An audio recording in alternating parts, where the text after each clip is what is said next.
¿Vivís un caos familiar? ¿En tus finanzas o con tu pareja? ¿Te discriminan? ¿Nadie te entiende? ¿Tenés alguna denuncia o problema al que nadie da respuesta? Queremos ayudarte en nuestro segmento Debates y Soluciones. Durante la homilía de este domingo 2 de diciembre, la Conferencia Episcopal, a través de un mensaje de Adviento, insistió en el diálogo nacional para la reconciliación por medio de la justicia y la verdad como fundamentales requisitos para solucionar los 8 meses de crisis sociopolítica que enfrenta el país. El diálogo como salida pacífica sigue siendo necesario. Por ello, no hemos de olvidar que reconstruir una nación requiere de expectativas de futuro, recordando que la esperanza de lo totalmente novedoso puede acontecer en Nicaragua. En realidad, todos hemos sido afectados por esta crisis social. Esta triste realidad nos permite romper con el velo de la indiferencia para asumir la responsabilidad que nos compete como hijos de esta patria. Nadie ha de quedarse con los brazos cruzados ante el dolor de quienes, aunque siendo adversarios, no dejan de ser humanos. En su mensaje, los obispos expresan su preocupación por el índice de violencia, lamentando el deseo de venganza entre hermanos nicaragüenses. Las lágrimas de nuestro pueblo son lágrimas de Dios. Él camina con nosotros en medio del dolor y se solidariza con nuestro sufrimiento. En efecto, en la muerte, en las desapariciones de cualquier ser humano, en la detención y en la cárcel injusta, en el exilio forzado de la familia, en la manipulación de la conciencia, sobre todo a través de algunos medios de comunicación y redes sociales promotores muchas veces de falsas noticias, y en la división del pueblo, Dios mismo ha sido negado. Nicaragüenses ya sufrimos en carne propia los embates de la lucha fratricida. Esto no nos hizo más humanos, al contrario, abrió heridas que aún no han sido curadas y que todavía supuran odio y violencia. Por esa razón exhortamos a los nicaragüenses a no dejarse seducir por soluciones inmediatistas. En el mensaje también se destacó que Nicaragua necesita líderes no violentos que conquisten de la mano de Dios metas de libertad y de justicia. La no violencia activa rompe la lógica bélica en la que se ha enfrascado el mundo actual, donde las armas valen más que las vidas humanas. Con imágenes de Lenín Castillo, en Acción 10, Geraldine Domínguez.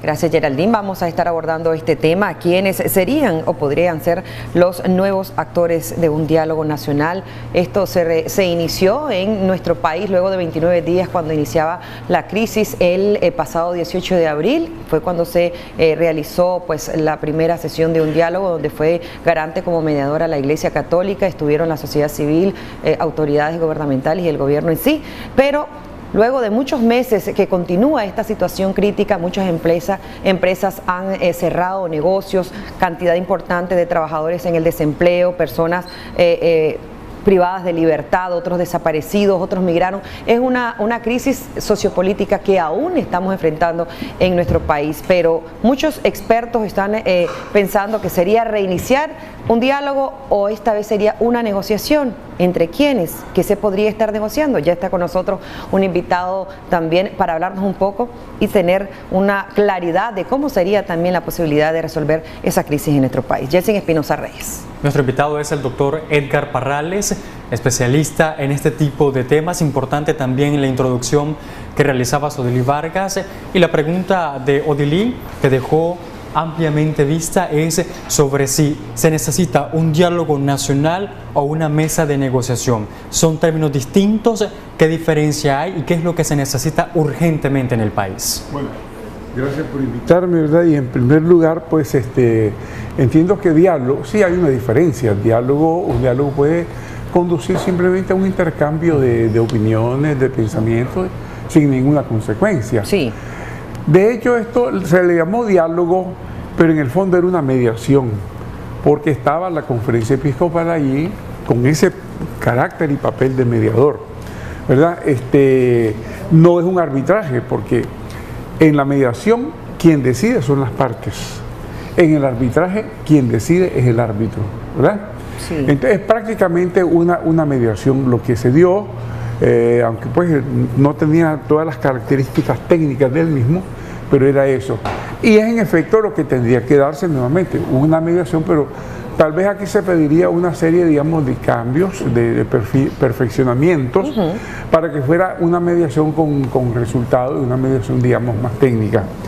El punto primero está en preguntar, ¿querrá el gobierno, digamos, usamos la palabra dialogar, ¿querrá dialogar el gobierno?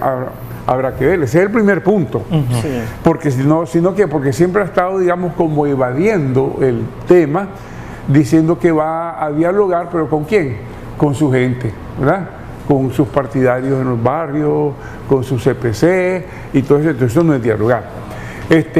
Si llegase en realidad la situación en que el gobierno decida someterse a una verdadera mediación, muy bien, entonces empezaríamos pues un verdadero proceso. Ahora habría que ver quiénes son los que participan, porque serían dos partes, ¿no? En primer lugar, por parte del gobierno tendría que nombrar a sus representantes y la otra parte tendría que nombrar a sus representantes. Sí. Para que este tipo de acontecimientos o eventos tenga efectividad, no podría ser una muchedumbre, ¿verdad? Tendría que ser un número limitado de personas. Por lo que toca para el gobierno, pues tendría que nombrar sus representantes y a su vez la contraparte lo mismo. ¿Cuánto sería un ideal de representantes por cada una de las partes? Bueno, tendría que ser una cantidad impar. En primer lugar, impar por cada uno. 1 o 3, ¿verdad? Por cada uno. Y tendrían que estar dotados de poderes plenos, o sea, plena representatividad. ¿Por qué? Porque si no tienen ese carácter, ellos pueden llegar a acuerdos determinados y después el representado los puede desautorizar y entonces quedaríamos en nada, el asunto estaría patinando más bien. Es decir, que el que llegue allí llega con una facultad o facultades suficientes como para acordar y ese acuerdo tenga que ser aceptado automáticamente y respetado por a los que ellos representan, ya sea la sociedad civil, ya sea el gobierno, ¿verdad? ¿Quiénes podrían y quiénes deberían entrar en el diálogo? Obviamente por el gobierno, los que el gobierno designe, pues escoja, designe y le dé las facultades correspondientes. Por parte de la contraparte es la sociedad civil, ahí es donde estaría, digamos, un poquito también el asunto a analizarse. Porque hoy por hoy, la organización civil que nuclea un mayor número de entidades de la sociedad civil es la UNAD, en la cual está el grupo del diálogo, que estaba en el diálogo, la Alianza Cívica, están también ciertos grupos políticos, están organizaciones académicas, organizaciones empresariales, están movimientos campesinos, están sindicatos, etcétera, etcétera. Es decir, la UNAD hoy por hoy representa o está integrada por más de 60 organizaciones, ¿verdad? Efectivamente. Pero fuera del UNAD hay otras organizaciones que están también en la ciudad. Entiendo que hay un foro de no sé qué por la democracia o algo así, que también nuclea otro grupo de gente. Entonces, aquí primero que habría que la sociedad civil, usemos la palabra, primero se concentrara en un solo foco, ¿verdad? Es decir, si es posible que esto del foro u otros grupos que están por ahí se sumaran a la UNAD o se integraran con la UNAD y se formara, digamos, una entidad o directiva que los represente a todos. Obviamente en esto tiene que estar gente que en primer lugar actúe con sabiduría, en segundo lugar que actúe con patriotismo, sentido patriótico, ¿verdad? Y que tenga una voluntad de contribuir a la solución del conflicto y buscar el bien común. Sí. ¿Ya? Sí. Entonces, ¿quiénes serían esas personas? ¿Quiénes podrían ser? Cualquiera de toda esa gama de grupos que están, podría ser, hipotéticamente hablando. Sí. Pero obviamente, ¿quiénes deberían? Deberían ser aquellos que sean escogidos por sus calidades, ya sea, por ejemplo, personas de experiencia vital y experiencia política, sumado con, digamos, conocimientos de técnicas de mediación, sumado con conocimientos jurídicos y políticos, ¿verdad? Mínimo, porque el que va a ir allí va a ir prácticamente a jugar, digamos, la suerte y el futuro del país, ¿ya? Sí. Entonces tiene que ser gente que verdaderamente representen no solamente a la organización que los está acreditando, sino que representen los intereses del futuro del país, del presente y del futuro, ¿verdad? Sí. Entonces, además, cada grupo, cada parte tendría que tener asesores, Sí. asesores con manejo pues político, jurídico, etcétera, ¿ya? No en un número no muy grande, máximo pudiera ser, qué sé yo, 2 asesores por cada uno, con la salvedad que los asesores no participan, o sea, no tienen voz ni voto. Sí. Ellos solamente están susurrando, digamos, al oído, si se quiere por decir así, a los que están asistiendo. Solamente si hay alguna razón técnica especial para que un asesor pueda hacer uso de la palabra, la parte a quien este asesor está asistiendo pide al pleno, pues al mediador y a la otra parte, sí, que si autorizan que este asesor hable, porque seguramente pues va, digamos, a hacer una aclaración técnica de carácter jurídico, de carácter político, que contribuya al entendimiento del asunto. Doctor, al inicio se hablaba, de acuerdo a lo que han dicho expertos, ¿verdad?, de si sería una negociación o un diálogo. Algunos otros expertos también lo han aclarado. Pero a aquel entonces se tenía otro contexto situacional, otro contexto también dentro de la crisis. Ahora ya no hay esas premisas que en su momento solicitaron, entre ellos el ingreso de la CIDH, la eliminación de paramilitares, decían, ¿verdad?, los que iban a las negociaciones, y 4 premisas en sí. Ahora hay personas que están solicitando también la liberación de los presos políticos, por ejemplo, sí, que no se continúe las persecuciones para otros, decían. Entonces, ¿qué podría alcanzar, sí, acá en base a su experiencia? Ya te respondo. Todo esto que estás diciendo sería parte del contenido del diálogo, okay, o sea, no un previo, sino parte del contenido, ¿verdad? Yo estoy ahorita como queriendo dar una idea así global. Sí. ¿Quiénes serían los mediadores? Miren, obviamente la opinión generalizada, interna y externa de Nicaragua, es que sea la conferencia episcopal, ¿verdad? Pero como hay cierto resquemor del gobierno con algunos de los miembros de la conferencia episcopal, se me ocurre pensar inclusive en una especie de SICA religioso, ¿verdad?, sistema de integración religiosa, que pudiera ser, de los 3 mediadores, uno, el cardenal arzobispo de Managua, ¿verdad?, otro, el cardenal arzobispo de Tegucigalpa, Monseñor Rodríguez, que goza de un enorme prestigio en la Iglesia Católica, y que inclusive en el cónclave en que fue electo el Papa Francisco, él se anunciaba como un papable, ¿verdad? Y un tercero sería Monseñor Gregorio Rosa Chávez, cardenal salvadoreño. No sé si actualmente sigue siendo obispo auxiliar de El Salvador u obispo titular de otra diócesis, pero serían 3 cardenales centroamericanos que verdaderamente, digamos, le den confianza a las 2 partes, sí, que a la vez sean la Iglesia Católica, ¿verdad?, al más alto nivel, 3 cardenales, y integrando, porque también los problemas de Nicaragua se proyectan hacia Centroamérica, sí, por supuesto, a Honduras, a El Salvador, a Costa Rica, etcétera, etcétera. Y también entonces, se ven perjudicados. Se estaría buscando una solución así centroamericana, ¿verdad?, global, con presencia de la Iglesia Católica, que goza pues de ese prestigio, ¿verdad? Obviamente ellos también tendrían un par de asesores para aspectos técnicos, sí, ¿ya? Ya no estarían organismos de derechos internacionales, derechos bueno, humanos. los organismos internacionales sí tienen un papel de garantes. Exacto. Garantes, ¿verdad?, como testigos calificados. Y ahí podrían estar 3, los más connotados: la Unión Europea, la Organización de las Naciones Unidas y la Organización de los Estados Americanos, sí, ¿verdad? podrían estar ahí presentes. Ellos no participan, ellos solo están de garantes como testigos y todo eso. Entonces, lo primero que tienen que establecer es de qué se va a hablar, ¿verdad? Sí. Ahí es donde se raya el cuadro y se establecen los puntos. Básicamente, lo que se ha pedido es, o sea, como tema de hablar es el adelanto de las elecciones, ¿verdad?, para restablecer la democracia, la justicia, etcétera. Eso implica una serie de cosas previas. En su momento fue también el levantado de los tranques, que ya no hay tranques. Bueno, pero digo, en su momento, el tema implica varias cosas previas. Sí. Implica que se acuerde sobre reforma a la ley electoral. Por supuesto. Implica que se acuerde sustitución de los actuales magistrados de la Corte del Consejo Supremo Electoral. Implica que se restituya la personería jurídica a partidos de oposición a los que se les quitó, ¿verdad? Sí. Como la Acción Ciudadana, como el Movimiento Renovador Sandinista, etcétera. Implica, digamos, que también se establezca como un previo la liberación de los presos políticos, ¿verdad?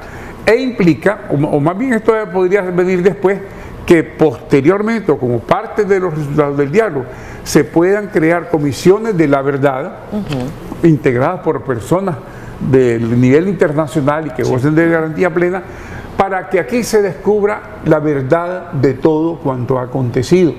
Porque ¿qué pasa? El gobierno dice, tenemos 195 muertos, dice, de los cuales 40 y tantos son policías y soldados. Los otros dicen, tenemos 400, 500 muertos, de los cuales a los sumos policías salen unos 4, ¿verdad? Entonces hay que ver cuál es la verdad. Tendría que ser una organización creada al efecto en el diálogo, para que posteriormente vaya con puertas abiertas en todas partes. Puertas abiertas en el sistema penitenciario, puertas abiertas en la policía, puertas abiertas en medicina forense, puertas abiertas en los juzgados, puertas abiertas en toda instancia que sea posible, para que ellos detecten la verdad de cada cosa. ¿Cuántos muertos hubo? ¿Quién mató a estos? ¿Quién mató a estos otros? ¿Cuántos heridos? ¿Cuántos secuestrados? ¿Qué armas se utilizaron? ¿Qué armas se utilizaron? O sea, todo lo que tenga que ver como parte del diálogo, ¿verdad? Sí. Y ya una vez, pues, digamos que todo eso sería, digamos, contenido o materia del diálogo. ¿Sería darle continuidad a un diálogo o sería crear o iniciar un nuevo? No, sería iniciar uno. Sería porque en aquel, en realidad, lo que hubo fue, digamos, discursos de uno, discursos del otro, y de ahí no se puede. Además, una cosa que es importante que tendría que tenerse en cuenta, que no haya improperios, que no haya ofensas, ¿verdad?, de ninguna parte. Ahí se debe llevar con la mente fría, ¿verdad?, y el corazoncito bien guardado para que no se emocione, e ir buscando verdaderamente la solución de la situación de Nicaragua, buscando el bien común del presente, de la generación presente y de las generaciones futuras, ¿verdad? Obviamente ahí tendrá también que disponerse acerca de los actos corruptos y de los actos criminales, y se tendrá que aquellos que tengan culpa en actos criminales se tenga que terminar, que sean sometidos a la justicia, ¿verdad?, y que sean sancionados o no, dependiendo de si salen culpables o salen inocentes. Y la gente que ha estado inmersa en corrupción, pues bueno, la corrupción que pide condena económica, devolución. Dice tanto el derecho como la moral, que cuando se roba, ¿verdad?, cuando se roba, para que haya perdón del robo, previamente tiene que haber devolución de lo robado, ¿verdad? Sí. Y después el perdón. Hay algo que para mí es importantísimo que lo resaltemos en todos los colores posibles, y es que no se va a llegar a esa mesa de negociación a decir, vos sos el culpable de tal cosa, vos sos el culpable de tal cosa, sino encontrar soluciones inmediatas, porque el país se está desplomando realmente. Esa es la realidad de los nicaragüenses. Es que eso, por ejemplo, de detectar, digamos, la acción de los corruptos y la acción de los criminales, eso será labor posterior. En una comisión. Ya, en labor posterior, inclusive, digo yo, no sé si sea lo más acertado, que sea después de que se han hecho las elecciones, porque esto lo haría las nuevas autoridades, ¿verdad?, que hayan resultado de ese escrutinio público y que decían, queremos como autoridad a estos que están aquí o a estos que están allá, y esos son los que, ayudados por las comisiones de la verdad, ¿verdad?, y otras instancias, que den garantía de transparencia, de tecnicismo y de profesionalismo y de buena fe, detectar todo esto. ¿Ya? A su percepción, porque sería más confiable el juzgar a estas personas que juzgarlas ahorita en Claro, porque además hoy por hoy el sistema judicial lamentablemente está viciado. Es que a mí me sorprende como abogado cómo le llevan a un juez una persona indiciada, ¿verdad? Y sin más ni más, sin ponerse a ver cómo esa persona fue aprisionada, cómo esa persona estuvo más de 48 horas preso, y el juez simplemente admite la acusación y da paso al juicio, cuando esos son, digamos, objeciones que perfectamente en un caso permiten que el juicio no se pueda dar porque hubo violación a derechos constitucionales, y en otro caso permiten, bueno, que esta persona sea sometida a juicio pero en su casa, ¿no? ¿Verdad? Que no siga en la cárcel, sino que esté gozando en su casa, de libertad, casa por cárcel, eso? Mientras se da el proceso del juicio, ¿verdad? Pero aquí se dan una barbaridad extraordinaria. Se presentan un montón de testigos, son falsos toditos. Se presentan que son o miembros del partido del régimen o funcionarios públicos, muchos de ellos de la alcaldía de Managua. Perfecto. Se ha quitado la competencia de los jueces. Hay delitos supuestos que deben haber sido juzgados en Matagalpa o en Huigalpa o en Ocotal, y todos vienen para acá. ¿Y quiénes juzgan? El mismo equipo de jueces que ya están viciados. Perfecto. ¿Ya? Hasta esta parte vamos a dejarlo por el momento, vamos a una pausa comercial. Al regresar, mayor ampliación de lo que se está dialogando y lo que se está tratando de plantear a ustedes, en los televidentes. Ya volvemos.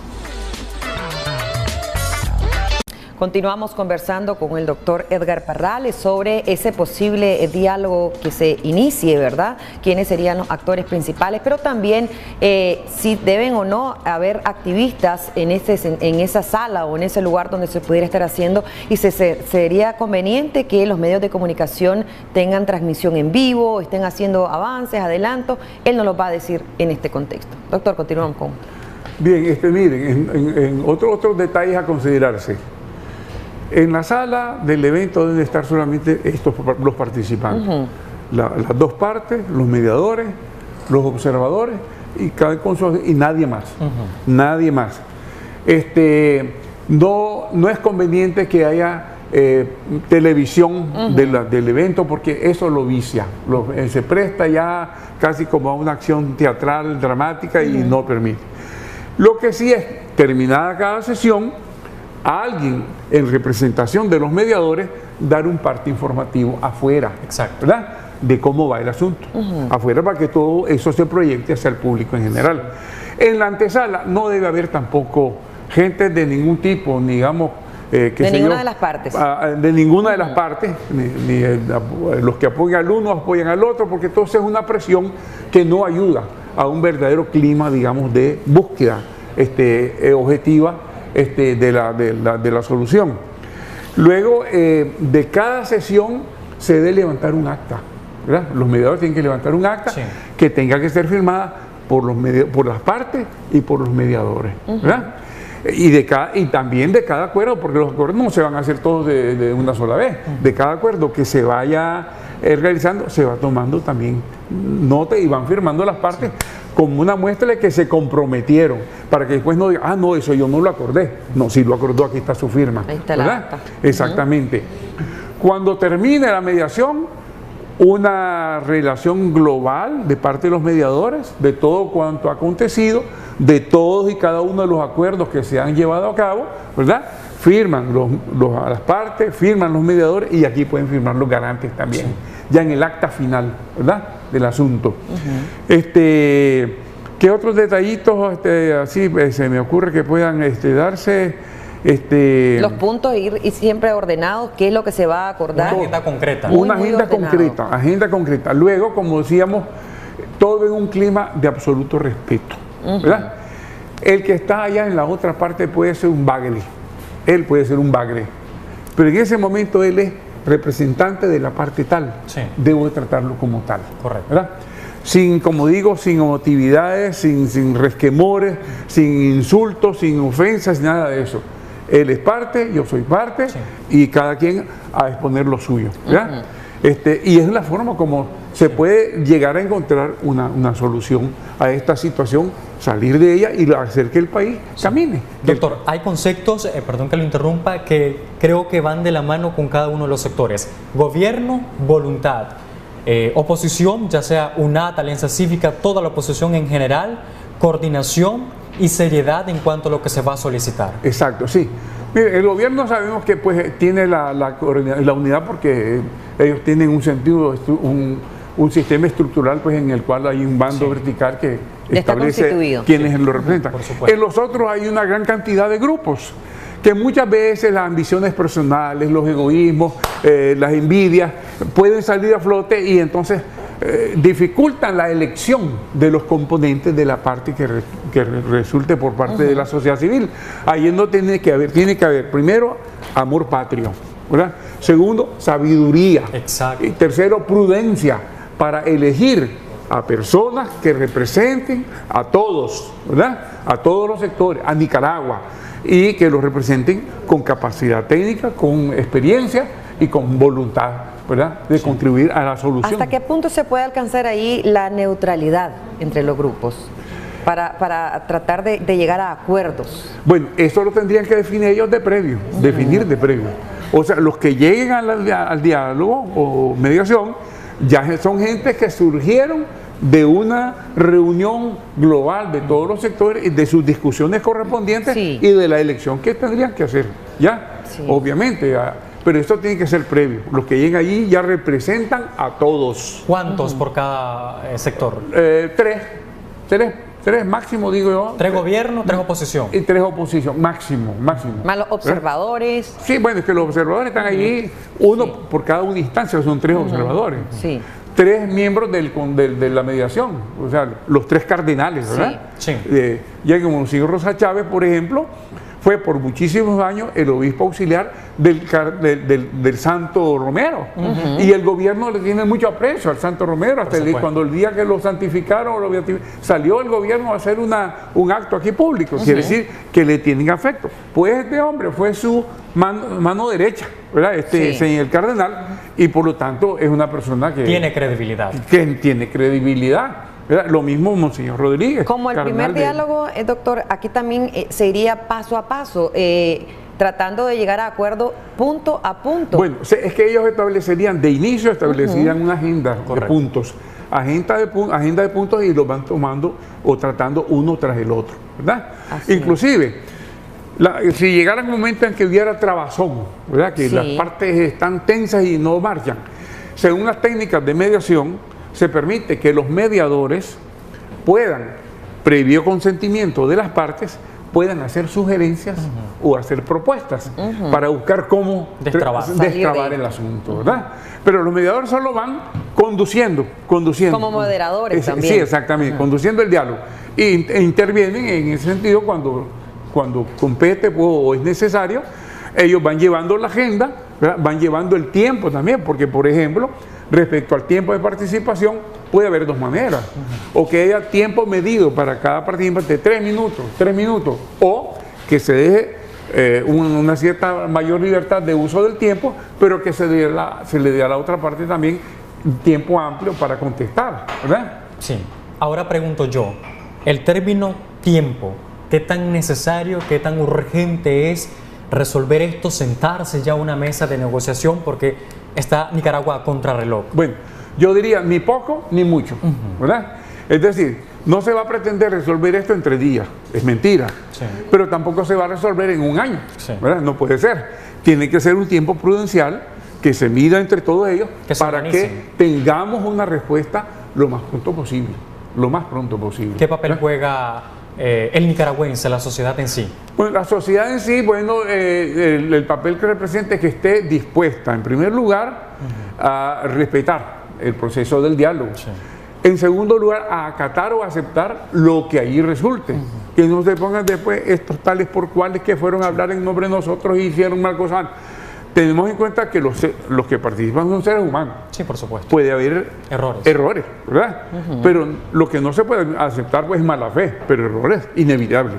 Y que la gente después acepte lo que resulte y que todos, digamos, contribuyamos, hasta el último ciudadano, contribuyamos con una buena disposición a que, digamos, lo resuelto allí pueda efectivizarse y que el país salga adelante. De acuerdo a lo que usted ha exteriorizado con relación al tiempo, podríamos decir que un lapso necesario sería el primer trimestre del año 2019. Pudiera ser, o máximo un trimestre o menos, en todo caso, dependiendo de la dinámica con que se lleve el arbitraje, la mediación, y según los resultados que se vayan obteniendo.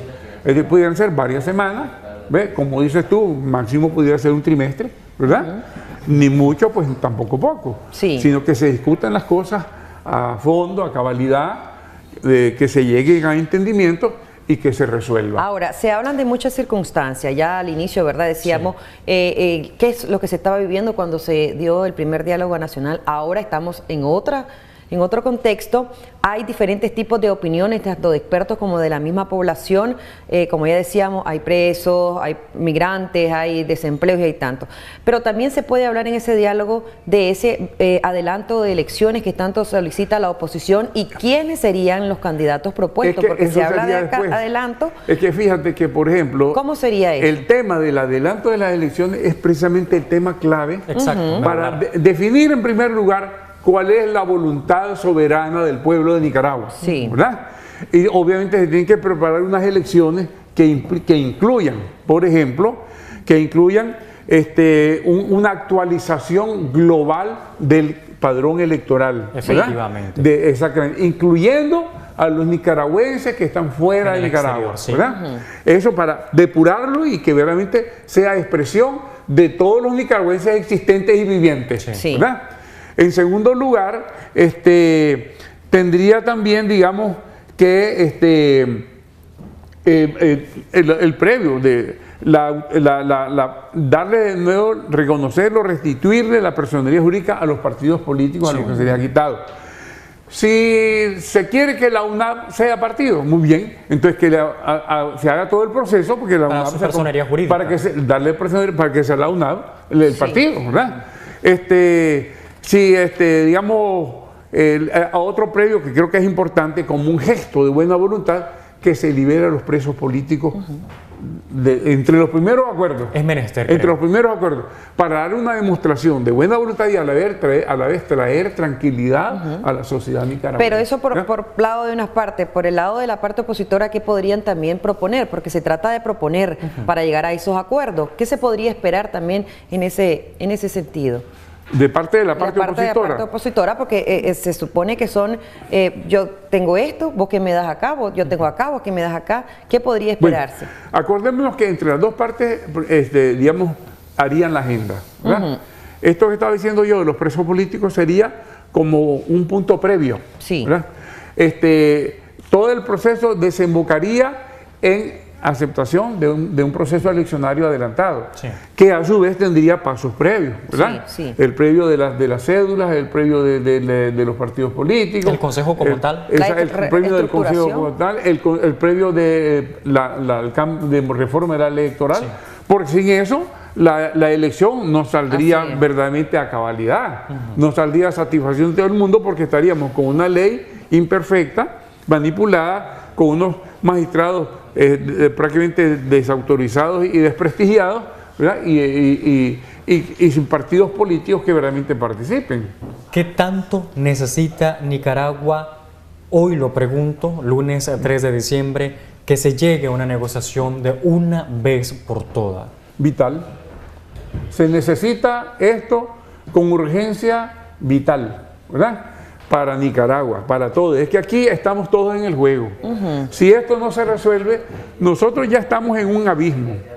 Y en este abismo vamos a ir hasta el fondo del abismo si esto no se resuelve. Y nos va a llevar a todos, ¿verdad?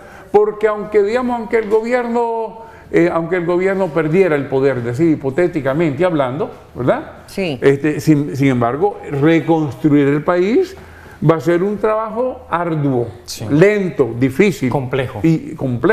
Y definitivamente hay que actuar ya.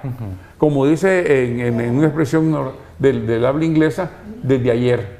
O sea, hay que empezar ayer, ¿verdad? No hoy, sino ayer. Tenemos 2 minutos.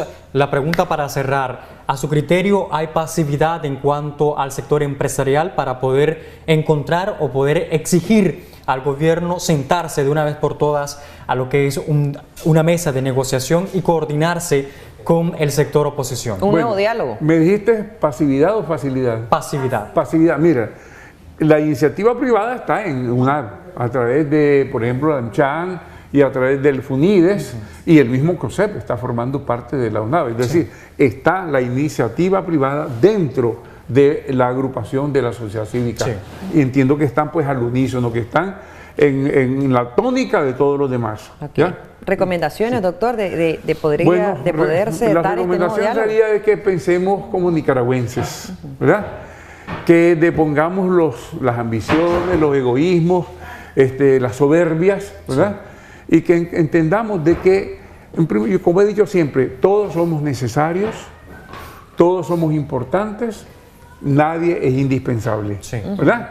Y los que están en el poder entiendan que el poder es un servicio, ¿verdad? No es una apropiación, sino un servicio. Y con esa visión hay que estar allí y actuar. Me gusta eso porque Nicaragua no le pertenece a una familia, a nadie, a los nicaragüenses. A todos los nicaragüenses. Somos 6 millones, creo. Así es. Poco más de 6 millones de nicaragüenses. Esos son los dueños de Nicaragua, no una sola familia. Así es. Primeramente, ¿verdad? Dios. Ante todo, Dios es el dueño de cada una de las naciones. Gracias, doctor, por habernos acompañado. Placer, Dios le guarde y le proteja siempre. Placer, gracias por compartir sus grandes conocimientos. Espero que estas ideas, son ideas, ¿verdad? Que, propuestas, ¿verdad? Caso, propuestas de forma que calen un poco y que puedan tener aceptación. Así es. Muchísimas gracias para que no nos siga afectando, ¿verdad? En todos los sentidos.